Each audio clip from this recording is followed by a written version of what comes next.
ሰላም ጤና ይስጥልን የተከበራችሁ ተመልካቾቻችን ከሀገር ቴሌቪዥን ሳምንታዊው የስፖርት ፕሮግራማችን ጀምሯል። የተለያየ ርዕሰ ጉዳዮች ላይ የምናነሳበት ሰዓት ላይ ተገናኝተናል። እኔ ገደባባይና ቃለ ስላሴ ካሳይ በሚቀጥሉ ደቂቃዎች አብራናችሁ ልንቆይ እዚህ ስቱዲዮ ተገኝተናል። ቃል እንዴት ነህ ብያለሁ። ሁሉ ሰላም አለ። በ23ኛ ሳምንት የእንግሊዝ ፕሪሚየር ሊግ እንግዲህ የተለያዩ ውጤቶች ተመዝግበዋል። የሊጉ መሪ አርሰናል በማንቸስተር ዩናይትድ ተሸንፏል። እንደዚሁም ማንቸስተር ሲቲ ደግሞ ወልቭስን በማሸነፍ የተሻለ ነጥብ አግኝቷል። ከዛ በተረፈ አስቶን ቪላም እንደዚሁ ያለበገር ባይነቱን እያስመለከተን ይገኛል። ዛሬ በልዩነት እንግዲህ የአርሰናልና የማንቸስተር ዩናይትድን ጨዋታ እንመለከታለን። ከዛም የማንቸስተር ዩናይትድ ወቅታዊ ብቃቱን በማንሳት ጥንካሬውን እናነሳለን። አርሰናልም ትናንት መሸነፉን ተከትሎ የወደፊት ጣፈንታውስ ምን ይመስላል? የሊጉ መርሃ ግብር አሁንም እጅግ ወሳኝነት አለው። ምክንያቱም በአንድና በሁለት ጨዋታ የምተነብይለት የፕሪሚየር ሊግ ውድድር አይደለም፣ ገና እስከ ግንቦት ድረስ የሚቀጥል ነውና በዚህ ጉዳይ ላይ እንግዲህ ጠንከር ያሉ ሀሳቦችን እያነሳን ወደ አድማጭ ተመልካቾቻችን እንደርሳለን። ነው እሺ፣ እንኳን ደህና መጣህ። በመጀመሪያ ባሳለፍነው ሳምንት ያዋል ነበር ከማንዳንድ ወዳጆቻችንም እየጠየቁ ነበር። በእርግጥ መልእክት አስተላልፌልሃለሁ በወቅቱም በግል ጉዳዮች ምክንያት ነው። እንግዲህ የ23ኛ ሳምንት የእንግሊዝ ፕሪሚየር ሊግ በጣም ተጠባቂ ነበሩ። በተለይ ደግሞ በሀገራችን ማለት ይቻላል በአመት ውስጥ በጣም ከሚጠበቁ ጨዋታዎች መካከል የሆነው የአርሰናልና ማንቸስተር ዩናይትድ ጨዋታ እንደዚሁ የሚደረግበት ሳምንት እንደነበር የሚታወቅ መሆኑን ተከትሎ በጣም አጓጊ ነበር። ከዛ በፊት ደግሞ ማንቸስተር ሲቲም እንደዚሁ ቀለል ያለ መርሃ ግብር ነበረው ከወልቭስ ጋር። እንዲሁም ደግሞ ሌላኛው በዋንጫ ፉክክር ውስጥ የሚገኘው አስቶን ቪላም ወደ ሴንት ጄምስ ፓርክ አቅንቶ ከኒውካስል ዩናይትድ ጋር የሚያደርገው ጨዋታ ትልቅ ትኩረትን የሳበ ነበር። በዚህ አጋጣሚ በነገራችን ላይ ሊቨርፑልም የተሸነፈበት ሳምንት ሆኖ አልፏል። ቼልሲ ደግሞ በአሰልጣኝ ሊያም ሮሴርኔር እየተመራ እንግዲህ ጥሩ ጅማሮን አድርጓል ማለት እንችላለን። ካለፉት 5 ጨዋታዎች 4ቱን በድል ተወጥተዋል። በሳምንቱ ከተጠበቁት የነበሩ ጨዋታ በተለይ ማንቹሪያን ደርቢ ላይ ማንቸስተር ዩናይትድ ማንቸስተር ሲቲን ማሸነፉ ተከትሎ ከአርሰናል ጋር ያለው ፍልሚያ ምን አይነት መልክ ይኖረዋል በሚል በበርካቶች ዘንድ እጅግ ተጠባቂ ነበር። አርሰናል ደግሞ የ7 ነጥብ ልዩነቱን ያስጠብቃል ወይስ ደግሞ ነጥቡን ተከታዮቹ ማሸነፋቸውን ተከትሎ እንግዲህ ባጠበቡበት ልክ ይቀጥላል የሚለው ተጠባቂ ነበር። ምናልባት ከሁሉም ተፎካካሪዎቹ ጨዋታዎች በኋላ ላይ ማድረጉ ለአርሰናል ትልቅ ጫና ፈጥሮበታል ከማንቸስተር ዩናይትድ ጋር ጥንካሬ ጋር እንዳለ ሆኖ ማለት ነውና ምናልባት በአርሰናልና ማንቸስተር ዩናይትድ የነበሩት ጨዋታዎች በጣም ብዙ ሀሳቦች እየተሰጡ ይገኛሉ። በአርሰናልም በርካታ ሀሳቦች እየተሰጡ ይገኛሉ። በማንቸስተር ዩናይትድ መልካም ጉዞ በተለይ ከማይክል ካሪክ በአንድ ሳምንት ውስጥ በሊጉ መሪነት አናት ላይ የተቀመጡት ክለቦችን ማሸነፉ ደግሞ ሌላኛው የፕሪሚየር ሊጉ ፍክክር ዳግም እንዲመለስ አድርጎታል እየተባለ ይገኛል። እውነት ለመናገር ግን ከማንቹሪያን ደርቢ በላይ ማንቸስተር ዩናይትድ አርሰናልን ማሸነፉ የእንግሊዝ ፕሪሚየር ሊግ የበለጠ ወደ ፍክክር እንዲመለስ ያደረገው ይመስላልና ምናልባት አሁን ያለው የነጥብ ልዩነት 4 መሆኑ ደግሞ በቀጣይ ምን ሊጠበቅ ይችላል የሚለው ጉዳይ እጅግ አጓጊ ሆኗል። ያው ትናንትና በደርቢ ያልሆነው ግን ደርቢ በሚመስለው የሁለቱ ፉክክር ጨዋታ እንግዲህ ወሳኝ መርሃ ግብር ነበር የተካሄደው። ምናልባት የአርሰናልን መሸነፍ ብቻ ሳይሆን የማንቸስተር ዩናይትድንም ጥንካሬ ማየት ይገባናል ብዬ ገምታለሁ። በምሳሌነት የሚነሱ ጉዳዮች አሉ። አርሰናል ለምሳሌ ከ8 ቀናት በፊት ከመሪው ማንቸስተር ሲቲ የ9 ነጥብ ልዩነት ኖሮት ነበር። አሁን 4 ነጥብ ነው ልዩነት የጣለው እና አርሰናል እውነት ለመናገር ኖቲንግሃም ከማንቸስተር ዩናይትድ ያለፉትን 2 ጨዋታዎችን 5 ነጥብ አጥቷል።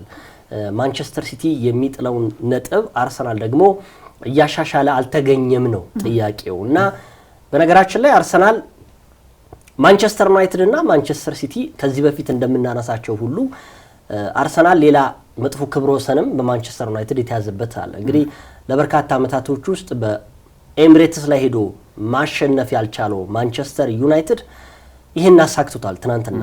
ለአርሰናል ደጋፊዎችም ለአርሰናልም ይሄ እጅግ መጥፎ ታሪክ ነው ብዬ እገምታለሁ። ከዛ በተረፈ ከ3 ዓመት በፊት ነው እንግዲህ አርሰናል በሜዳው 3 ጎሎች የተቆጠሩበት ለመጀመሪያ ጊዜ በዩናይትድ 3 ጎሎች ተቆጥረውበታል። ይሄም ሌላ መጥፎ ክብረ ወሰን ነው። ግን ዲቴይል እያየን ብንሄድ ደስ ይለኛል ብዬ ገምታለሁ። እንግዲህ የአርሰናል ወቅታዊ ብቃት ሁሉ አነጋጋሪ ሆኗል። አሁን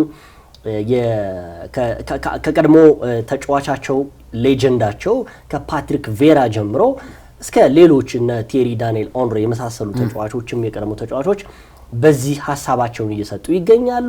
አሮን ራምሴ ማታም እንግዲህ ከጨዋታው በኋላ ከቲኤንቲ ጋር በነበረው ቆይታ የተናገረው በአንድ ጨዋታ የአርሰናልን የሊግ ውድድር የዋንጫ ፉክክር ልንመዝነው አንችልም ነው ዋናው ነገር። አርሰናል አንደኛ በሜዳው መሸነፉ ከ12 ጨዋታዎች በኋላ በሁሉም ውድድሮች ደግሞ በተቀናቃኙ በአርሰናል በማንቸስተር ዩናይትድ መሸነፉ ብዙ ነገሮችን አንስቶታል። እኔ እንግዲህ የአርሰናል ትናንትና ትልቅ ደካማ የምለው የተጫዋቾቹ የስነ ልቦና ጥንካሬ ማጣት ዋጋ አስከፍሎታል ብዬ ገምታለሁ። እንግዲህ እንደ ቀደምቱ ሁሉ አርሰናል ባለፉት 6 ጨዋታዎች በነገራችን ላይ ማንቸስተር ዩናይትድ አርሰናልን አሸንፎት አልነበረም። በዛ መርሃ ግብር ውስጥ ትናንትና እጅ እንዴት እንደሰጡ አልገባኝም። የማንቸስተር ዩናይትድን ዲሲፕሊን፣ የተጫዋቾቹን ተሳትፎ፣ የአሰልጣኙን ጥንካሬ በሚገባ በኋላ እንመለከተዋለን። ግን ስለ ተሸናፊው ቡድን አርሰናል ስናነሳ ግን ኤምሬትስ ላይ እንደመደረጉ ማንቸስተር ሲቲ ወልቭስ ጋር ያደረገውን ጨዋታ 3 ነጥብ አግኝቶ መምጣቱ ቅድም እንዳልከው ጫና ሊኖርበት ይችላል። ግን ቢሆንም ትናንትና ሚኬል አርቴታ ያሰለፉት ተጫዋች እንግዲህ ምንም ጥያቄ የለውም። በነገራችን ላይ አሁን ለአውሮፓ ከሚገኙ ክለቦች መካከል ጠንካራው አርሰናል እንደሆነ ይገመታል። አሁን ባለፈው ሳነሳ ነበረ ያጥቂ ችግር አርሰናልን ዋጋ እያስከፈለው ነው። እውነት ለመናገር ይሄ ምንም ጥያቄ የለውም። ስልኬ ላይ ቅድም ይዤው ነበረ። እውነት ለመናገር ብዙ ነገሮች ይነሱበታል። አሁን አንድ ቁጥራዊ መረጃ ልንገረ። ለምሳሌ ቡካዮ ሳካ በዚህ ውድድር ዘመን ላይ በሁሉም ውድድሮች ባለፉት 13 ጨዋታ 1 ጎል አላስቆጠረም።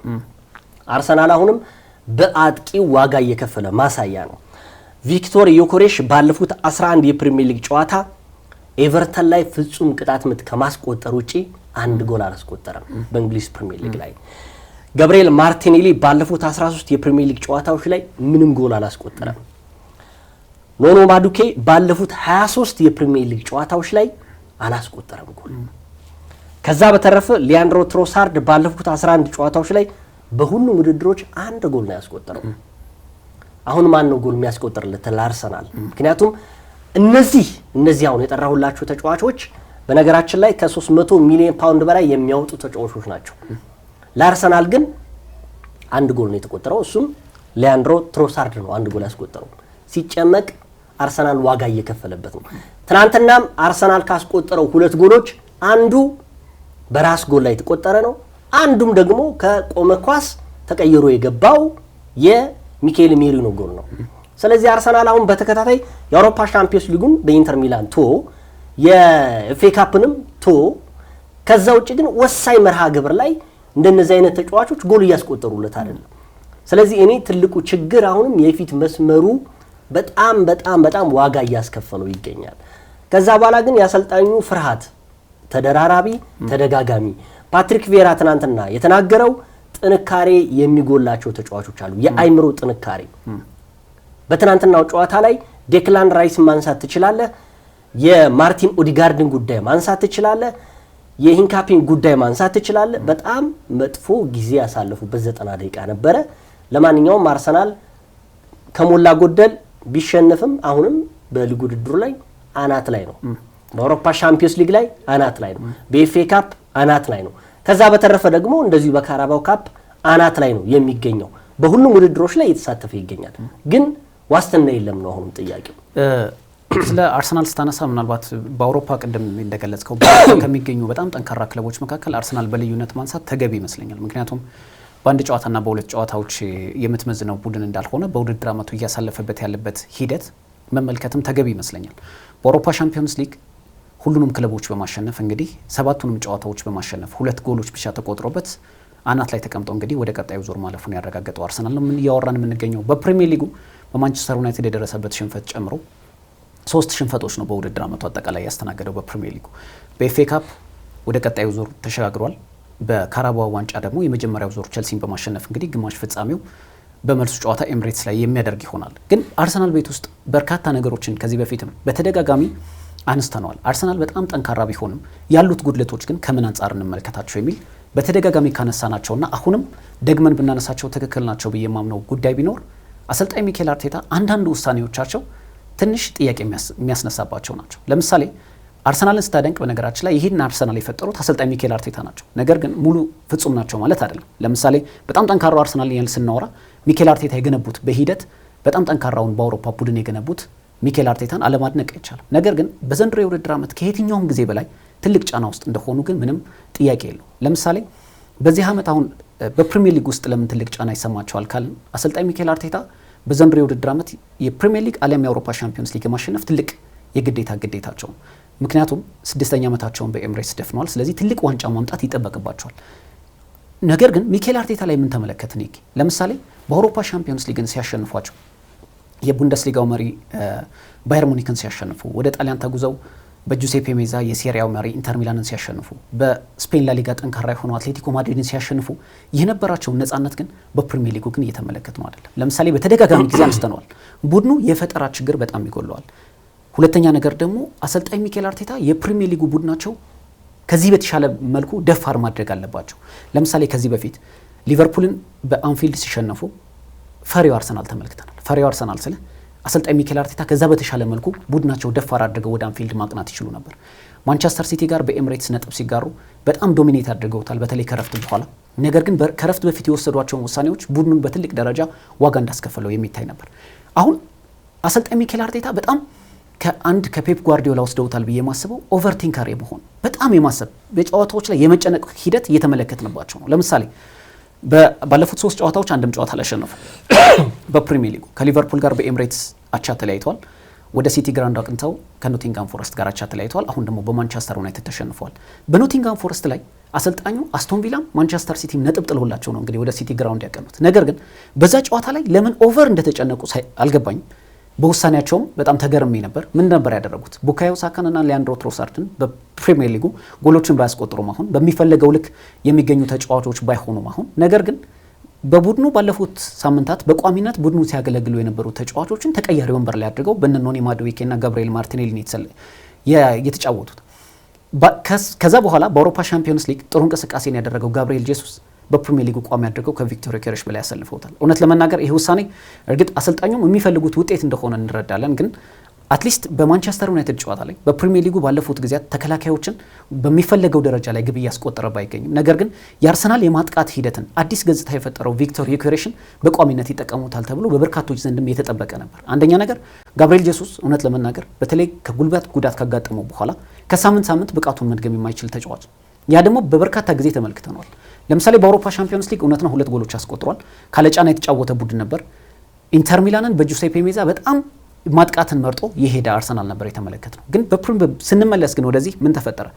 ከመጀመሪያው ጭንቀታቸው የጀመረው ቪክቶር ዮኬሬሽን በቋሚነት አለማሰለፋቸው እኔ ዋጋ አስከፍሏቸዋል ብዬ አስባለሁ። እርግጥ አሰልጣኙ ብቻ ስቶክስ ወይ አሰልጣኙ ማስተካከል አለባቸው ለምታስባቸው ነገሮች ስታነሳ ለምሳሌ ማርቲን ዙቤሜንዲ ትላንት የሰራው ስህተት አሰልጣኙ ስለነገረው ነው ወይ ደግሞ የአሰልጣኙ ስህተት ነው ልትለው አትችልም። አንዳንድ በተጫዋቾች በከፍ ባለ ደረጃ ላይ አለመገኘት ትላንትም ቡድኑን ዋጋ እንዳስከፈለው ተመልክተናል። ያ ምናልባት ጫና ባልነበረበት ሁኔታ ምናልባት ብራያን ቤሞ በጣም ፕሬስ እያደረገ ነበር በጨዋታው ላይ። ነገር ግን ዙቤሜንዲ በርካታ አማራጮች እያሉት ነው ያንን ስህተት የሰራው።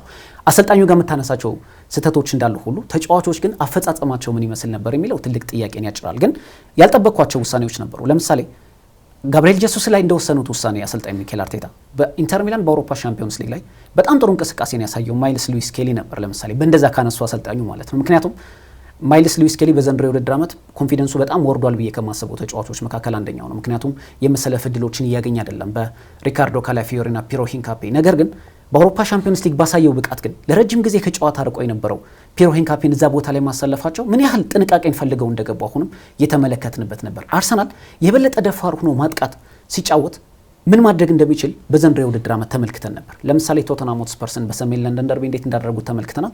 በአውሮፓ ሻምፒዮንስ ሊግ ያላቸውን ነጻነት ቀላል የሚባል አልነበረም። ግን ሚኬል አርቴታ በእያንዳንዱ ውሳኔ ላይ ኦቨር ስትረስድ መሆናቸው፣ በደንብ መጨነቃቸው ተጫዋቾቹ ላይ ያንን ስሜት እንደተጋባ ግን በጉልህ የሚታይ ነበር። ትላንትም አርሰናል የመጀመሪያዎቹ 15ና 20 ደቂቃ ጨዋታው የጀመረበት መንገድ በጣም አስገራሚ ነበር።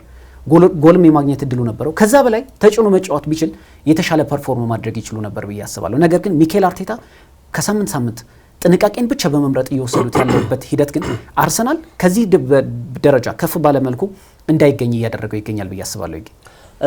ያው እናነሳው ነው። ምናልባት እንግዲህ ይህን ጉዳይ ለመቋጫ ያህል ማንቸስተር ዩናይትድን እናነሳለን። እንደው 2 ጉዳዮችን ላንሳ። ቅድም ስታነሳ ስለነበር ነው። እንደዚህ የአውሮፓ ክለቦች አሉ በአውሮፓ ሻምፒዮንስ ሊግ ላይ የሚሳተፉ የእንደነ ባየር ሙኒክ፣ ኢንተር ሚላን እና አትሌቲኮ ማድሪድን እንግዲህ አርሰናል ማሸነፉ የሚታወስ ነው። ግን መመዘኛው በዛ ልክ ሊሆን አይችልም ነው የኔ ሐሳብ።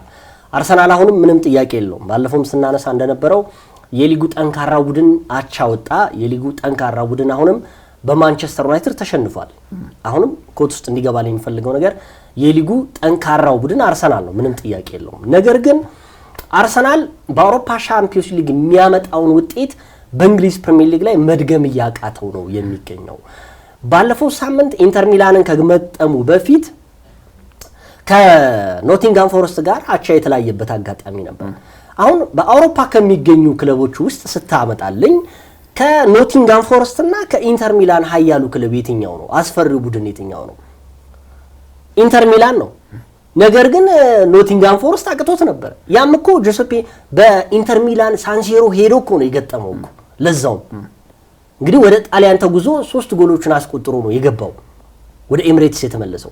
ነገር ግን እዛው እንግሊዝ ውስጥ ሆኖ ደግሞ ኖቲንጋም ፎረስትን ማሸነፍ አቅቶታል አርሰናል። ስለዚህ ይሄን ማነሳው ምንድነው 20ውም የእንግሊዝ ፕሪሚየር ሊግ ቡድኖች በጣም ጠንካራ ናቸው ጥያቄው ለኔ።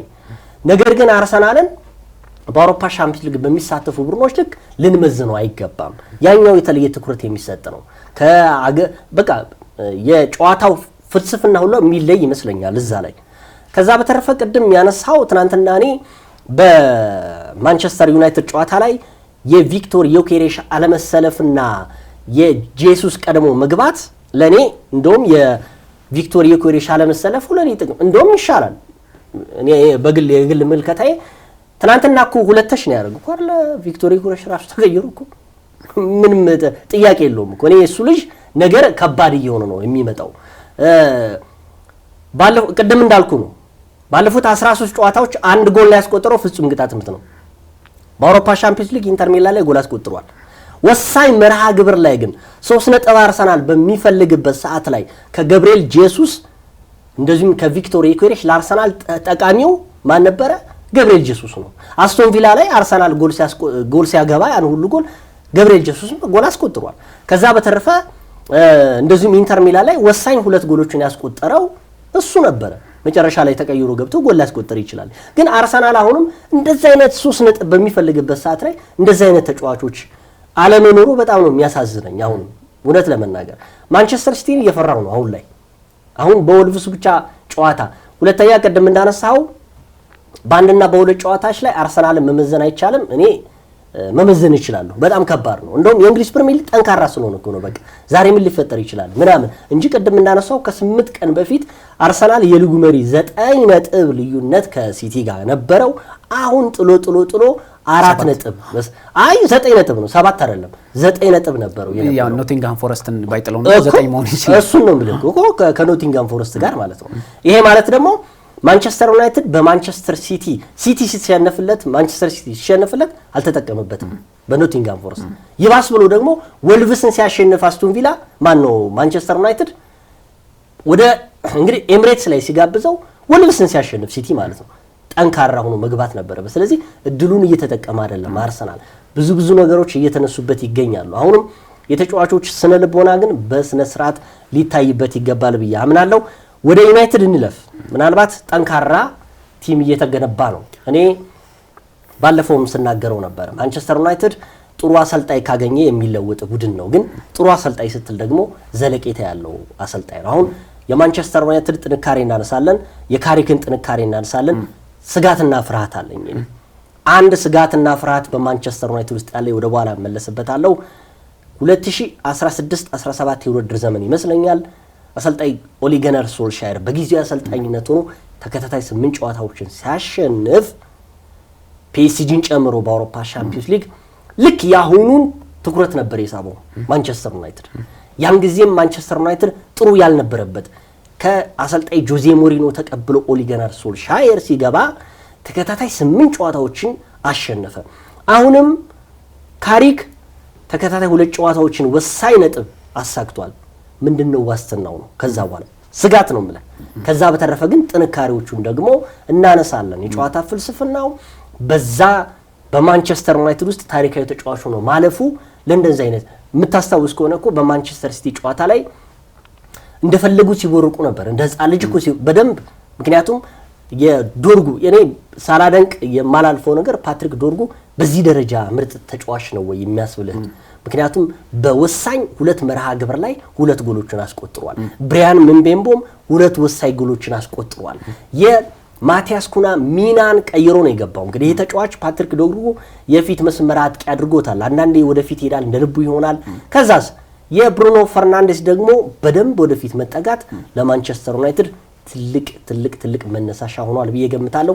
ስጋት የቀደሙ ነው።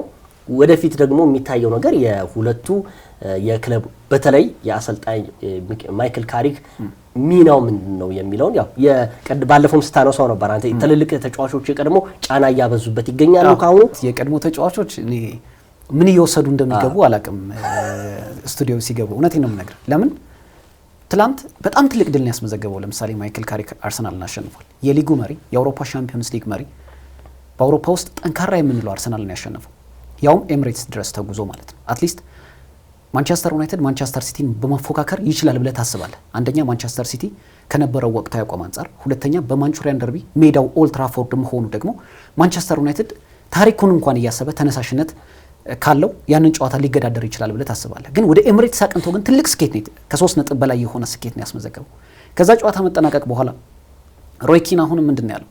ማንቸስተር ዩናይትድ አሁንም ያስብበት ለማይክል ካሪክ የቋሚነት እድል እንዳይሰጠው። ምን ማለት ነው? ቅናት።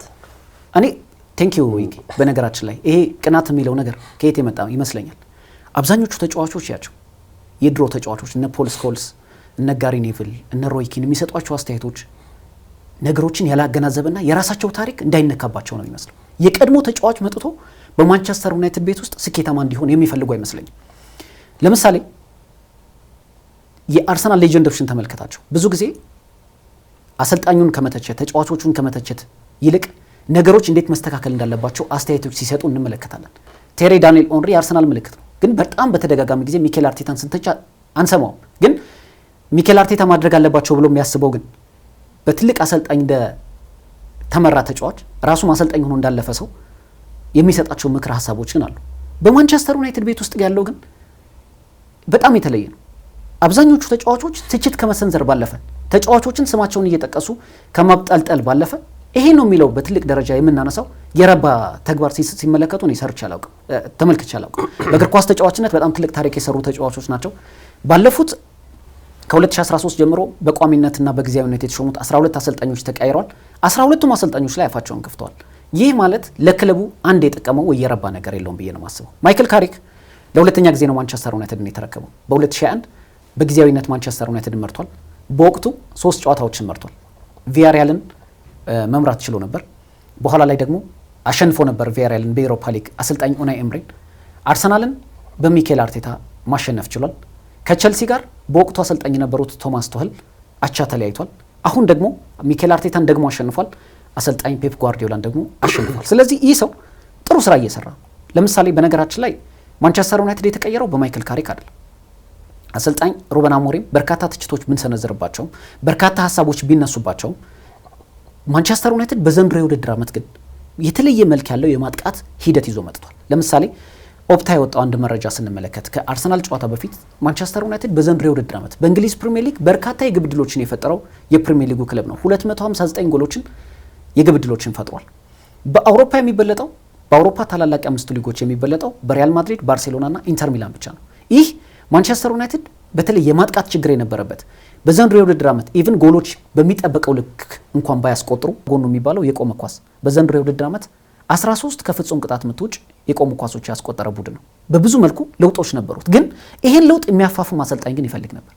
ለዚህ ደግሞ ማይክል ካሪክ በትክክለኛው ሰዓት ወደ ማንቸስተር ዩናይትድ መጥቷል ብዬ አምናለሁ። ለምሳሌ ማይክል ካሪክ ምን ሰራ ብትለኝ ባለፉት 2 ጨዋታዎች አዲስ አሰልጣኝ ስለሆነ አይደለም። በነገራችን ላይ በማንቸስተር ዩናይትድ ቤት ውስጥ መነቃቃት የመጣው ብዬ አስባለሁ። በማንቸስተር ዩናይትድ ቤት ውስጥ ባለፉት ዓመታት በርካታ ተጫዋቾች ተቀያየሩ፣ በርካታ አሰልጣኞች ተቀያየሩ። ነገር ግን ይጌ በጣም ብዙ ጊዜ የምናነሳው ሀሳብ አለ። ለማሊያ ክብር የሚጫወቱ የማንቸስተር ዩናይትድን ታሪክን ያልተረዱ ተጫዋቾች ሜዳ ላይ እንመለከት ነበር። ነገር ግን አሰልጣኝ ማይክል ካሪክ ምንድን ነው ያደረገው? ልክ እንደመጣ ያሉትን ተጫዋቾች መሰረት በማድረግ የራሱን ሀሳብ ለማስረጽ ሞከረ። ተጫዋቾቹ ለምሳሌ በሲቲም በአርሰናልም የተጠቀመው ያሰላለፍ መንገድ አንድ አይነት ነው። 4-2-3-1 ተጠቀመ። ቡድኑ ፕረስ ማድረግ ሲፈልግ 4-4-2 ይጫወታል። በብሩኖ ፈርናንዴዝ እና ብራያን ቤሞ ፕረስ ያደርጋል። ቡድኑ በሚጠቃበት ወቅት ደግሞ 5-3-2 ሆኖ ቁጭ ይላል። ስለዚህ የራሱ የሆነ ሀሳብ አለ። አሁን ከሩበን አሞሪም ጋር በተደጋጋሚ ጊዜ ሰዎች የሚነሳባቸው ሀሳብ በእነዚህ ተጫዋቾች እንዴት የራሳቸውን ፍልስፍና ተግባራዊ ያደርጋሉ የሚለው ነገር እኔ በተደጋጋሚ የማልቀበለው ለዚህ ነበር። ምክንያቱም ባሉ ተጫዋቾች መሰረት ነው ያጫወት ፍልስፍናን ተግባራዊ ማድረግ ያለበት። ያ ደግሞ ማይክል ካሪክ አሳይቶናል። ማይክል ካሪክ ለማሊያ ክብር መጫወት ምን ማለት እንደሆነ ባለፉት ሁለት ጨዋታዎች ለተጫዋቾቹ ነግሮ ሜዳ ላይ ተግባራዊ አድርገዋል። በተደጋጋሚ ጊዜ የማነሳው ማንቸስተር ዩናይትድ ፕሮሰስ የሚያስፈልገው ቡድን አይደለም። ማንቸስተር ዩናይትድ የአሸናፊነት ስነ ልቦናን መላበስ ብቻ ተጫዋቾቹ ሜዳ ላይ ተፋላሚ ያደርጋቸዋል የሚል እምነት አለኝ። ፕሮሰስ ቢያስፈልገው ኑሮ 12 እና 13 አሰልጣኞች በተቀያየሩበት ጊዜ ማንቸስተር ዩናይትድ መለወጥ በቻለ ነበር። በርካታ ከዋክብቶች ከ100 ሚሊዮን ፓውንድ በላይ ወጪ ተደርጎባቸው ኦልድ ትራፎርድ መጥተው የማንቸስተር ዩናይትድ ታሪክና የአሸናፊነት ስነ ልቦና ስላልተረዱ ግን ኮምፒት ማድረግ አልቻሉም። በተራ ክለብ በግነ ግሪምስቢ ታውን የሚሸነፍ ማንቸስተር ዩናይትድ ነበር። ግን የሚያስፈልገው የማንቸስተር ዩናይትድን ታሪክን የሚረዳ አሰልጣኝ ማይክል ካሪክ ዋንጫ ማሸነፍ ምን ማለት እንደሆነ ይታወቃል። በስነ ምግባሩ በጣም የተመሰገነ ማሸነፍን ብቻ የለመደ ሜዳ ላይ በቃላት ከመናገር ይልቅ ሜዳ ላይ አቅሙን ማሳየት የሚፈልግ ተጫዋች ነበር። በአሰልጣኝነት ዘመኑን በሚድልስቦሮ በሚጠበቀው ልክ ቡድኑን ባያሻገረው ሚድልስቦሮ፣ ነገር ግን ማጥቃት የሚፈልግ ከተከላካዮች ጀምሮ እስከ ፊት ድረስ እየሄዱ በነፃነት መጫወትን የሚፈልጉ ተጫዋቾችን ያስመለከተን ነበር። አሁንም በማንቸስተር ዩናይትድ ያንን ተግባራዊ ማድረጉ ማንቸስተር ሲቲን፣ አርሰናልን ያሸነፈበት መንገድ ተመልክተናል። ግን ማንቸስተር ዩናይትድ የተቀየረው ግን በማይክል ካሪክ ሳይሆን በዘንድሮ የውድድር ዓመት የተሻለ ማንቸስተር ዩናይትድ ተመልክተናል ብዬ አስባለሁ። የማንቸስተር ዩናይትድ ያው እኔ ቅድም ጥንካሬውንም ከዛ በተረፈ ደግሞ ስጋቱንም ያነሳውትበት ጉዳይ አለ። ያው ትንሽ ጠቀስ ያረኩ አንዱ ጉዳይ ምናልባት የቀድሞ ተጫዋቾች ጣልቃ ገብነት በዩናይትድ ውስጥ ይሄ እንደ ምንድነው የሚባለው ነገር መሰለ እንደ ጊንጥ ነው የምትለው የምሬ ነው። በጣም ማንቸስተር ዩናይትድን በጣም እያስቸገሩ የሚገኙት የቀድሞ ተጫዋቾች ናቸው። አሁን እንግዲህ ባለፉት ሁለት ጨዋታዎች ላይ ማይክል ካሪክ ሁለት ወሳኝ ድል አሳክቷል። 6 ነጥብ ከሊጉ መሪዎች ለዛውም ከጠንካራዎቹ ቡድኖች አንዱን በሜዳው አንዱን ደግሞ ከሜዳው ውጪ በተቀላላ 5 ጎሎች አስቆጥሯል። 2 ጎሎች ተቆጥሮበታል። አሰልጣኝ ሩበን አሞሪም በ14 ወራት ቆይታቸው ውስጥ ተከታታይ ድል ለማሳካት ያላደረጉትን ታሪክ ማይክል ካሪክ በሁለት ጨዋታ አሳክቶታል። ይሄ ትልቅ እንድምታ ነው። ከቀድሞ ተጫዋቾች ውስጥ አንዱ ዋይኒ ማርክ ሩኒ ነው ለማይክል ካሪክ ትልቅ ድጋፍ እያደረገ የሚገኘው። ቀደም ሲል በዜናዎቻችንም ስንሸፍነው የነበረው ጉዳይ ትክክለኛው የማንቸስተር ዩናይትድ ወደፊቱ አሰልጣኝ ሊሆን ይችላል። በነገራችን ላይ ማይክል ካሪክ ከመሾሙ ከ48 ሰዓት በፊት አንድ ቢሽ ላይ ተገናኝተው ሲዝናኑ ነበር ሁለት የቀድሞ ተጫዋቾችና ጥሩ ግንኙነቶች አሉ። በሚድልስብሮ ያሳለፈው ታሪክ ጥሩ ነው። አሁን የቀደምት ተጫዋቾች በነገራችን ላይ የትናንትናውን ጨዋታ ለማጠልሸት ሲባል ሮይ ኪን፣ ጋሪ ኔቭል እንደዚህ የመሳሰሉ ተጫዋቾች በጣም ፖል ስኮልስን ጨምሮ ሲያጠለሹት ነበር። ይሄን እንግዲህ የትናንትናውን ፍሬሽታና ደስታ ለማንቹሪያን ለማንቸስተር ዩናይትድ ደጋፊዎች ከሪዮ ፈርዲናንድ ውጪ ያሉ የቀድሞ ተጫዋቾች ጥሩ ምልከታ እንደሌላቸው ማሳያ ነው። ለምሳሌ እንደው እናንሳ በማንቸስተር ዩናይትድ ውስጥ ሆኖ ቅድም ሳላነሳልኝ ነው አርሰናል ውስጥ የቀድሞ ተጫዋቾች ጣልቃ ገብነት የለባቸው። እንደነ ቴሪ ዳንኤል ኦንሪ፣ ፓትሪክ ቬራ የመሳሰሉ ተጫዋቾች ሐሳብና አስተያየት ከመስጠት ውጪ ጣልቃ ገብ አልነበሩም። ግን ደግሞ እኮ የሚያስቅህ ነገር እኮ በማንቸስተር ዩናይትድ የቀድሞ ተጫዋቾች ሆነው አንድ የተሳካ የረባ አሰልጣኝነት ሚና የላቸውም። ፖል ስኮልስ አሁን ለምሳሌ አሰልጣኝ ሆኖ ምን አድርጓል? ቁጭ ብሎ ወንበር ላይ እኔ እናንተ እንደምናወራው ነው ይቀደዳል። ቢያንስ እኛ እየተቀደደን ነው እዚህ አጋጣሚ። ከዛሳ ጋሪ ኔቭል ተሸንፎ ነው በረካሽ ላይ ባርሰል ታሪክ እኮ እኔ ግርም የሚለው እሱ እንደዚሁ ይቀደዳል። እንደው ጋሪ ኔቭልን አነሳን የሮይ ኪን ጉዳይ ምን ሰርቶ ነው እሱ? አሁን ለምሳሌ አርሰናል በነገራችን ላይ ማንቸስተር ዩናይትድ እኮ አንድ የወጣለት እኮ ያሰልጣኝ የለም እኮ ይሄ ጥሩ የምትለው አሰልጣኝ እስኪ ይሄ ነው ብለኝ በአውሮፓ ምርጥ አሰልጣኝ የወጣለት አሰልጣኝ ማንቸስተር ዩናይትድ አለ። እሱም ደግሞ ሀፋፍ ምልህ ቫን ፐርሲ አሁን ጥሩ ጊዜ እያሳለፈ ነው። እሱም ዩናይትድም ተጫውቷል፣ አርሰናልም ተጫውቷል። ከዛ ውጭ ግን በማንቸስተር ዩናይትድ ውስጥ ሆኖ ውጤታማ አሰልጣኝ የለም። ግን የነበሩ ተጫዋቾች አሰልጣኝ ሆኖ ሲመጡ እነሱን ለመተቸት ይነሳሉ። አርሰናል ውስጥ እኮ ብዙ አሰልጣኞች ነው እኮ የወጡለት እኮ። ሚኬል አርቴታ ማንሳት ትችላለህ፣ ፋብሪጋዝን ማንሳት ትችላለህ፣ ዊልሻየርን ማንሳት ትችላለህ፣ ሮብን ቫን ፐርሲ ማንሳት ትችላለህ፣ ቪዬራ ማንሳት ትችላለህ። በአሰልጣኝነት ሚና ላይ ጥሩ የውድድር ጊዜ ነው። ክሪስታል ፓላስ አሁን ቪዬራ ምርጥ ጊዜ ነበር ያሳልፈው በወቅቱ።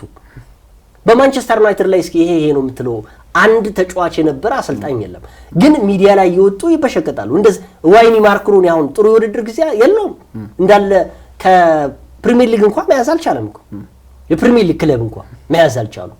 አትሊስት በስኬቶች ለምን አይደሰቱም? እኔ አሁን ማይክል ካሪክ ለምሳሌ ያስመዘገበው አሁን ያላቸው የደረጃ ልዩነት ማተር ያደርጋል። ለምሳሌ አሁን በ12 ነጥብ ልዩነት አላቸው በአርሰናልና በማንቸስተር ዩናይትድ መካከል፣ ያውም ማንቸስተር ዩናይትድ ካሸነፈ በኋላ። ይሄ ነጥብ ልዩነትን ተወው፣ ግን በማንቸስተር ዩናይትድ መካከል የተፈጠረው መነቃቃት ግን ቀላል አይደለም። ለምሳሌ ዩናይትድ በነገራችን ላይ አርሰናል ማሸነፉ ዩናይትድ በጣም ትልቅ ነገር ቢሆንም ዩናይትድ በዘንድሮ የውድድር ዓመት ግን ለውጦች እንዳሉት በደንብ ስንናገርለት ነበር አይደል? ይሄን እንደለምን እነሱ ማለት እንደ ደጋፊዎች አሁን ደጋፊዎች ዋንጫ የበሉ ያህል ደስታ እንዴት ርቋቸው እንደነበር የምታውቀው አርሰናልን ካሸነፉ በኋላ የሚሰማቸው ስሜት ቀላል አይደለም። እነዚህ ተጫዋቾች የምር ስለ ዩናይትድ የሚጨነቁ ከሆነ አሁን ባለፉት ዓመታት የተጫወቱባቸው ክለቦች ማንቸስተር ሲቲ፣ ማንቸስተር ዩናይትዶችን እስኪ በቃቸው አስለቅሷቸዋል። በተለይ ፔፕ ጓርዲዮላ አሰልጣኝ ሰር አሌክስ ፈርጉሰን ከለቀቁ በኋላ በደንብ ማንቸስተር ዩናይትድን ያሸነፈው ቡድን ነው። ሚኬል አርቴታ እንግዲህ አርሰናል በማንቸስተር ዩናይትድ ከዚህ በፊት ምን ያህል የበላይነት ይወሰድበት እንደነበር እናውቃለን። ሚኬል አርቴታ ከመጣ በኋላ አርሰናል በማንቸስተር ዩናይትድ በጣም ዶሚኔት አድርጎታል። ግን ትላንት ያሸነፏቸው አስተማሪውና ተከታዩን አሰልጣኞችን አሁን እንግሊዝ ውስጥ የፕሪሚየር ሊጉ መሪነት ላይ የተቀመጡ አናት ላይ ፖዚቲቭ ነገር እንደመናገር የማይክል ካሪክን ውጤት ለማሳነስ መሄድ ተጫዋቾቹ አሁንም ዲሞራላይዝ ሆነው በጥሩ መነቃቃት እንዳይጓዙ የሚያደርጉበት መንገድ ግን እጅግ ያሳዝናል። ሰር አሌክስ ፈርጉሰን ምን ያህል ነው የተደሰቱት በማንቹሪያን ደርቢ ጨዋታ ላይ ራሳቸው ቁጭ ብለው ጨዋታውን እየመሩት ይመስሉ ነበር። ይገና ምናልባት ያነሳው የቀድሞ ተጫዋቾች እያደረጉት ያለው ነገር አንድም የረባ ነገር ለክለቡ ሊያደርግ ይችላል የሚል እምነት የለኝም። በነገራችን ላይ እኮ የአርሰናል ትናንትና መሸነፍ እንደውም እኔ ለማንቸስተር ዩናይትድ ትናንትናው ማሸነፉ አርሰናል እውነት ለምናገር ሁለት አቻ ቢወጡ ለማንቸስተር ዩናይትድ እኮ አሾይና ነው 3 ነጥብ ማለት እኮ ነው። ምንም ጥያቄ ቢሸነፍም ይሄን ያክል አይባልም። እውነት ለምናገር አሁን ትናንትና አርሰናልን ማሸነፉ በቃ ከምንም በላይ ነው። አሾይና ነው ልትለው የምችለው ሰርግና ምላሻቸው ነው። ያው በማንቹሪያን ደርቢ ያሸንፋል። ግን እኔ አርሰናል ውስጥ ማን ነው ኢትዮጵያ ውስጥ አሁን ለምሳሌ የማንቸስተር ዩናይትድ እና የአርሰናል ደጋፊ መብዛቱ እንጂ ለምሳሌ 2-0 ማንቸስተር ሲቲን ያሸነፈበት የማንቹሪያን ደርቢ ማንቸስተር የሚገኘው ደጋፊ እኮ የትናንትናው ያስደስተውም እኮ እኛ ያው የቅርብ ስሜት ውስጥ ስላለን ነው እንጂ ትናንትናው 3-2 ያሸነፈው አርሰናልን የማንቸስተር ዩናይትድ ደጋፊ እዛ የሚገኘው ከማንቸስተር ሲቲ በላይ ደስታ ያገኝም እኮ ማንቸስተር ሲቲ እንዳሸነፈለ ትናንት አርሰናል ጋር አቻ ቢወጡ ራሱ ለማንቸስተር ዩናይትድ ትልቅ እድል ነው። ምክንያቱም የሁለት ዓለም ክለቦች ናቸው። አሁን ወቅታዊ ብቃታቸው በሁለት ጨዋታ እየመዘን ነው ባይሆንም ማንቸስተር ዩናይትድን ነገር ግን አሁንም ግን ለአሰልጣኝ ማይክል ካሪክ ትልቅ ክብር ይገባዋል። ምክንያቱም የዩናይትድ ትልቁ ጥንካሬው ካሪክ እንግዲህ በተጫዋቾች ዘመኑ ላይ ከ5 በላይ የፕሪሚየር ሊግ ዋንጫዎችን ማግኘቱ በሰር አሌክስ ፈርጉሰን መሞረዱ ከዛ በተረፈ ደግሞ ዋንጫ ምንድነው የሚለው የስነ ልቦና ሁሉን ነገር መላበሱ የተጫዋች ወቅታዊ ብቃቱን አሳይቷል። መንፈስ ነው። የአሰልጣኝ ሩበን አሞሪም የጨዋታ ፍልስፍናቸው ከ3 ተከላካይ ወይ ፍንክች ያሉበትን እሱ ግን በ4 ተከላካይ አድርገው እንደ ልብ እንዲጫወቱ ያደረጋቸው። ለምሳሌ ፓትሪክ ዶርጉ በአሰልጣኝ ሩበን አሞሪም እኮ ያላሳካውን ስኬት ነው እኮ በሁለት ጨዋታ ወሳኝ ተጫዋች ነው። ከዛ በተረፈ ደግሞ ማቲያስ ኩና ጎል እያስቆጠረላቸው ነው ከተቀያሪ ወንበር እየመጣ። አሁን እኔ ትልቁ ስጋት የሼሽኮ ጉዳይ አንዱ ነው። ባለፈው ስነሳ ሳውራ የነበረው አንድ ክለብ የሚቀይር አንድ አሰልጣኝ የሚቀይር ክለብ በተጫዋቾች ሚና ላይ የተለያዩ ጉዳዮች ይነሱበታል። ለምሳሌ አሁን በዚህ ተጫዋች ላይ እየተፈረደበት ይገኛል። ለ2 ሳምንት ያህል አሁን ቋሚነት ላይ አላየነው ማለት ነው። ትናንትም ተቀይሮ ነው የገባው ሼሽኮ። በሚቀጥለውም አሁን ወሳኝ ሚና ላይ ኖር ይችላል ይህ ተጫዋች። ስለዚህ አዲስ አሰልጣኝ ሲኖር አንተ ይገባል የምትለውን ተጫዋች ላታገኙ ትችላለህ።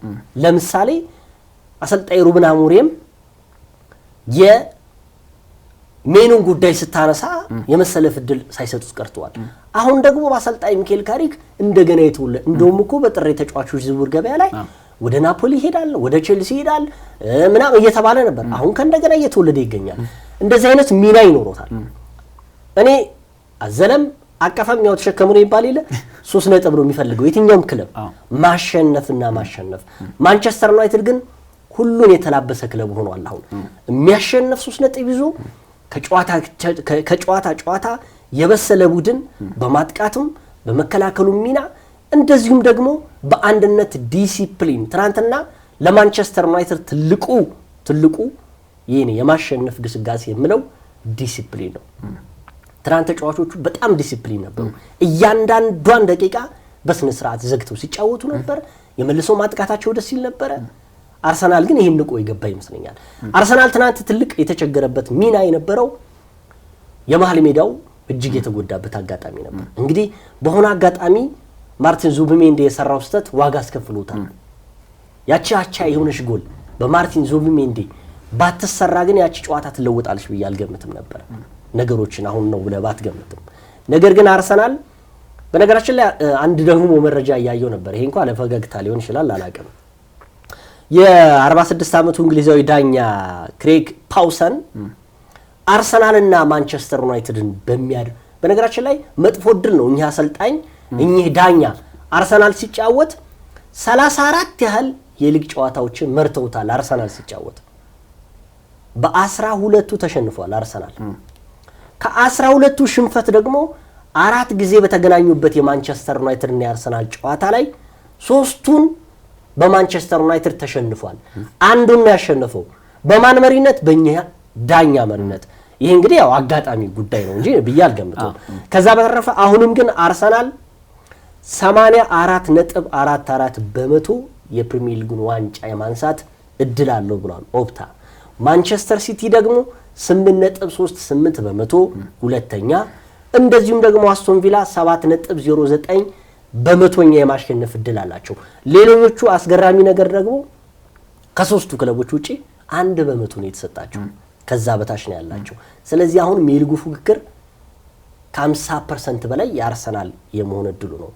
ያም ሄደ ይህም ማንቸስተር ዩናይትድ ትናንት ማሸነፉ ምንም ጥያቄ ያለው በአውሮፓ የሚያደርገውን የአውሮፓ ሻምፒዮንስ ሊግ ግስጋሴ ከዛ በተረፈ የተበላሸ የመልበሻ ክፍሉን ስሜቱን ያመጣለት ነው። ግን እንደነ ቀድሞቹ ይሄ ነቀዞች ግን እየገቡ የዚህን ስሜታቸውን በጣም እያበለሹባቸው ነው ያሉት። ቀደም ያነሳው የኦፕታ መረጃ አርሰናል አሁንም ሰፊ ግምት ሰጥቶታል። የፕሪሚየር ሊጉን ዋንጫ የማሸነፍ 84.44 በመቶ ሰጥቶታል። እውነት ለመናገር አርሰናል አሁንም ሁሉም ነገር በእጁ ነው ያለው ብዬ ነው የማስበው። አንደኛ 4 ነጥብ ቀላል አይደለም። አሁንም 2 ጌም ነው ከተጠቀሙበት አሰልጣኝ ሚኬል አርቴታ ማለት ነው። ለምሳሌ ከጥቂት ሳምንታት በፊት እኮ የነጥብ ልዩነታቸው በማንቸስተር ሲቲ እና በአርሰናል መካከል እኮ 2 ደርሶ ነበር። ማንቸስተር ሲቲ የፕሪሚየር ሊጉን ደረጃ የመምራት ሁሉ አጋጣሚ ከጥቂት ሳምንታት በፊት ተመልክተናል። አሁን በፕሪሚየር ሊጉ 15 ሳምንታት ይቀራሉ። ለአርሰናል 13 ሳምንታት ይቀራሉ። ምክንያቱም የ2 ጨዋታ አድቫንቴጅ በእጁ ስላለ። ግን አርሰናል አሁንም ደፋር መሆን አለበት። በፕሪሚየር ሊጉ በአውሮፓ ሻምፒዮንስ ሊግ እንደምለው በፕሪሚየር ሊጉም ደፋር የሆነ የማጥቃት ሂደት መጠቀም አለበት። ለፊት መስመር ተጫዋቾች የበለጠ የግብ ዕድሎችን መፍጠር የሚችሉ የአማካይ ስፍራ ተጫዋቾችን አሰልጣኝ ሚካኤል አርቴታ መጠቀም አለባቸው። ሌላው ቱ ማች ስትረስፉል መሆን የለባቸው። በደንብ ጫና ውስጥ መግባት የለባቸውም ብዬ አስባለሁ። ያ አምናም ስናነሳው የነበረው ፔፕ ጓርዲዮላ የእሳቸው የስነ ልቦና ጫና ምን ያህል ተጫዋቾች ላይ ሰርጾ ምን ያህል ጉዳት እንዳመጣባቸው ተመልክተናል። ሚኬል አርቴታ አሁንም በነፃነት መጫወት የሚችሉ ተጫዋቾች አሏቸው። በነገራችን ላይ 65 ሚሊዮን ፓውንድ 68 ሚሊዮን ፓውንድ ያወጣበት ኤበሬ ኤዜ በዚህ ዓመት የተሻለ አርሰናልን ማድረግ ካልቻለ የአርሰናል የዝውውር መስኮት ኪሳራ ነው ማለት ነው። ምክንያቱም ሚኬል አርቴታ ይህንን መጠቀም አለባቸው። ቡድናቸው የተሻለ ደረጃ እንዲሆን አድቫንስድ እንዲሆን ነው የተለያዩ ተጫዋቾችን ማስፈረም የቻሉት። ስለዚህ ይህንን መጠቀም አለባቸው። ሌላው ለአንዳንድ ተጫዋቾች እረፍት መስጠት። ለምሳሌ ማርቲን ዙቤሜንዲ በጣም ጥሩ እኔ በውድድር ዓመቱ እየተመለከትኳቸው ከሚገኙ ጥሩ አማካዮች ምርጥ አማካዮች አንደኛው። ግን አንዳንድ ጊዜ ሪስክ መውሰድ ያስፈልጋል። ሪስክ ስትወስድ ደግሞ ማንን ልታሰልፍ ትችላለህ? በፕሪሚየር ሊግ ልምድ ያለው ክርስቲያን ኖርጋርድ ያስፈረምከው ቁጭ ብሎ ወንበር እንዲያሞቅ አይደለም። ሌላው አሰልጣኝ ፔፕ ጓርዲዮላ በሳምንቱ መጨረሻ ያደረጉትን ተመልክተናል። ኤርሊንግ ብራውት ሃላንድ በጣም የድካም ስሜት ይሰማው እንደነበር በተደጋጋሚ ይታይ ነበር። ኦማር ማርሙሽን በቋሚ አሰላለፍ ውስጥ አስገብቶ ግብ እንዲያስቆጥር አድርገዋል። ስለዚህ አንዳንድ ደፋር የሆኑ ውሳኔዎች በአሰልጣኝ ሚኬል አርቴታ ይጠበቃሉ። በነገራችን ላይ በእኔ ምልከታ ይገኝ በዚህ ዓመት አሰልጣኝ ፔፕ ጓርዲዮላ እንደዚህ ዋንጫ የሚፈልጉት ያለ አይመስልም። ለምን ካል አምና የተወሰደባቸውን የበላይነት ዳግም ራሳቸውን በማሳየት የእንግሊዝ እግር ኳስን መቆጣጠር ይፈልጋሉ። ሌላው ምናልባትም እንደ ሰር አሌክስ ፈርጉሰን ሁሉ ይህንን ዋንጫ በማሸነፍ የውድድር ዘመናቸውን ከማንቸስተር ሲቲ ጋር ማብቃት ይፈልጋሉ ብዬ አስባለሁ። አሰልጣኝ ፔፕ ጓርዲዮላ ይህንን ዋንጫ አጥብቀው እንደፈለጉት የምታውቀው በዚህ ስኳዳቸው ውስጥ 85 ሚሊዮን ፓውንድ ወጪ አድርገው አንቷን ሴሜኒዮንና ማርክ ጌሂን ነው ያስፈረሙት። በዚህ የጥር የዝውውር መስኮት ምን ያህል ቡድናቸውን ስትሮንግ አድርገው ይህንን ዋንጫ አጥብቀው እንደፈለጉት የሚያሳይ ነውና አሁንም ሙሉ በሙሉ በእጁ የሚገኘው አርሰናል ነው። ነገር ግን በቀጣይ ጨዋታዎች ላይ አሁንም ደፋሩን አርሰናል አሰልጣኝ ሚኬል አርቴታ ካላሳዩ ዋጋ ላይ ያስከፍላቸው ይችላል። ምክንያቱም የበርካታ ደጋፊዎቹም ስጋት ባለፉት 3 ዓመታት ለዋንጫ እጅጉን ተቃርበው ያጡበትን መንገድ አሁንም በስነ ልቦና ጫና ረገድ ስለሚበዛባቸው ይመስለኛልና አሁንም ሚኬል አርቴታ ሁሉም ነገር በእጃቸው ነው። ማስተካከል ከቻሉ ይህንን እድል ለመጠቀም ሰፊ እድል አላቸው ብዬ አስባለሁ። ማንቸስተር ዩናይትድ አሁንም ለአንድ የውድድር መድረክ ነው የሚጫወተው። በአውሮፓ ሻምፒዮንስ ሊግ ለመሳተፍ ከዚህ የተሻለ እድል የለው። ምክንያቱም በእንግሊዝ ፕሪሚየር ሊግ የሚገኙት ሌሎቹ ክለቦች አሁን በትልቅ ደረጃ ለማንቸስተር ዩናይትድ ሊያሰጉት የሚችሉት ቼልሲና ሊቨርፑል ናቸው። ሊቨርፑል ወቅታዊ አቋሙ ጥሩ አይደለም። ቼልሲ ከአሰልጣኝ ሊያም ሮሴርኔር ጋር ጨዋታዎችን እያሸነፈ ነው። ስለዚህ ማንቸስተር ዩናይትድ አሁንም ጠንካራ የስነ ልቦና መንፈስን ከተላበሱ ይህንን ማሳካት ይችላሉ ብዬ አስባለሁ። አዎ፣ ግን ያው እኔ የዚህ የእረፍት ጉዳዩ አለስማማበትም። ምክንያቱም ይሄ ኖርጋርድን ማሰለፍ አይሆንማ። ምክንያቱም ከማርቲን ዙቢሜንዲ ነው የሚሻለው እኮ ከኖርድጋርድ እንዴ። ይሄን ፕሪሚየር ሊግ እኮ ለምሳሌ ፕሪሚየር ሊጉን ካሳረፍኩማ የትኛው ጨዋታ ላይ ታሰልፈዋለህ? ለምሳሌ አሁን እኮ ትናንትና ወሳኝ ጨዋታ እኮ ነው የፕሪሚየር እንደነገርኩ እኮ ከኖቲንጋም ፎረስት ጋር እኮ የሚያደርገው ጨዋታ እኮ ሁልጊዜ 3 ነጥቡ ወሳኝ ነው ፕሪሚየር ሊጉ ላይ።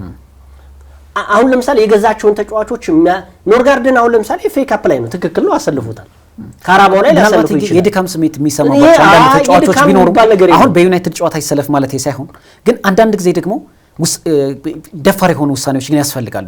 ለምን መሰለህ አሁን እየደከሙ ይመስለኛል። አሁን ተጫዋቾች ትላንት ለምሳሌ ተመልክተው ከሆነ ፋቲግ የምንለው በቃ ተጫዋቾች የመጨረሻ ጉልበታቸውን አውጥቶ የመጠቀም አሁን በአውሮፓ ሻምፒዮንስ ሊግም እየተጠቀሙ ነው፣ በፕሪሚየር ሊግም ግን አንዳንድ ጊዜ አዲስ ጉልበትና አዲስ ኃይል ስታመጣም በቡድን ውስጥ ማየት ተገቢ ይመስለኛል። ገቢ ያሰባል። በአውሮፓ ሻምፒዮንስ ሊግማ ቀያየሯቸው እኮ በአውሮፓ ሻምፒዮንስ ሊግማ እኮ አብዛኞቹን ተጫዋቾች እኮ በረፍት አድርገው ተጠቀሙባቸው እኮ። ፕሪሚየር ሊግ ላይ ካልተጫወተ ምንድነው እንዴ? ማርቲን ዙቢሜንዲ እኮ ከሪያል ሶሲዳድ ሲመጣ እኮ የተሻለ ብቃት ለማምጣት ነው። ገና በ6 ወር ባልመላ ጊዜ ውስጥ ወገቤን ያዘ ካለማ ኖርጋርድ እኮ ለምሳሌ በፕሪሚየር ሊጉ ላይ እንግዲህ ብዙ ልምድ ያለው ተጫዋች ነው። ስለዚህ እኔ በፕሪሚየር ሊጉ ላይ ይሄን ያህል ተጫዋች ማሳረፉ ሪስክ መውሰድ ነው። ይሄ ድፍረት አይደለም። በነገራችን ላይ ድፍረት ማለት በካራባው ዋንጫ ላይ በኤፍኤ ካፕ ዋንጫ ላይ ቋሚ የምትላቸውን ተጫዋቾች የምታሰለፍ ከሆነ ድፍረት ነው። ከዛ በተረፈ ማንቸስተር ሲቲ ያው ለምሳሌ በዚህ ይገርማል እኮ አንዳንድ ጊዜ ግን የአሰልጣኝ ፔፕ ጋርዲዮላ ሜንታሊቲ ስታስበው ደግሞ የዚህ አሰልጣኝ ሚና ሜዳ ውስጥ ብቻ ሳይሆን ከሜዳ ውጭም ነው። በጣም ማይንድ በቃ ልታደንቀው የምትችለው ይሄ ስፔናዊ አሰልጣኝ ለምሳሌ 140 ሚሊዮን ፓውንድ ለኤቨሬጅ ኢዜና ለዩኬሬሽ አውጥቷል። 140 ሚሊዮን ፓውንድ አርሰናል። ማንቸስተር ሲቲ ለ5 ተጫዋቾች 135 ሚሊዮን ፓውንድ አውጥቷል። የሚገርም ነገር እኮ ለሲሚኒዮን ጨምሮ ማርክ ጉይ፣ ሪያን ቸርኪ ከዛ የቲጃኒ ሬንደርስ አሉ። እንደነዚህ አይነት ተጫዋቾችን 135 ሚሊዮን ፓውንድ ነው ያወጡት። ይሄ ነው ጭንቅላት ልትለው የምትችለው። ግን አሁን አርሰናል ለሁለት ተጫዋቾች ይሄን ያህል ዋጋ አውጥቶ እየተጠቀመ ነው የምትለው ጥያቄ ውስጥ ታነሳዋለህ። ግን እንደዛ ማድረግ ደግሞ ቤንች የምታደርገው ከሆነ ኪሳራ ነው። ቅድም እንዳልከው ስለዚህ አሁን እንደነዚህ አይነት ተጫዋቾችን ውሳኔዎችን መወሰን ይገኝ እንደዚህ አይነት ተጫዋቾችን አሁን ግን በሚፈለገው ልክ ካልጠቀሙ ምንም ጥያቄ የለውም። ለማንኛውም ማንቸስተር ዩናይትድ በውድድር ዓመቱ ላይ ጥሩ ጊዜ ያሳልፋል ብዬ ገምታለሁ። ለአርሰናል ደግሞ እንደበጎ የምለው ሐሳብ እኔ ከዚህ በኋላ ቀሪ ጨዋታዎቹ ይሄ ማለት በጣም በቶፕ 4 ውስጥ የሚገኙትን ሁለት ጨዋታ ብቻ ነው የሚቀረው። አንደኛው ቼልሲ ጋር የሚያደርገው ጨዋታ እሱም አይ ቲንክ ከኤምሬትስ ላይ የሚደረግ ነው። ሲቲ ጋር ደግሞ ከሜዳ ውጭ የሚያደርገው ጨዋታ ነው። ቢያንስ ሌሎቹ ጨርሷል ትልልቅ የምትላቸው። ስለዚህ አርሰናል በፖዚቲቭ መልኩ የምትመለከተው ነገር ይሄንን ይመስለኛል። ለማንኛውም ዛሬ ሰፋ ያለውን ጉዳይ ለማንቸስተር ዩናይትድ ሰጥተናል። የአርሰናልም ድክመት ምን ይመስላል፣ ከዛ በተረፈ ደግሞ የዋንጫ ፉክክሩስ ምን ይመስላል የሚለውን ጉዳይ ይገደብ አባይና ቃለ ሥላሴ ካሳይ አብረናችሁ ቆይታ አደረግን። ሳምንት በሌላ ጉዳይ እንመለሳለን። መልካም ሳምንት ይሁንላችሁ።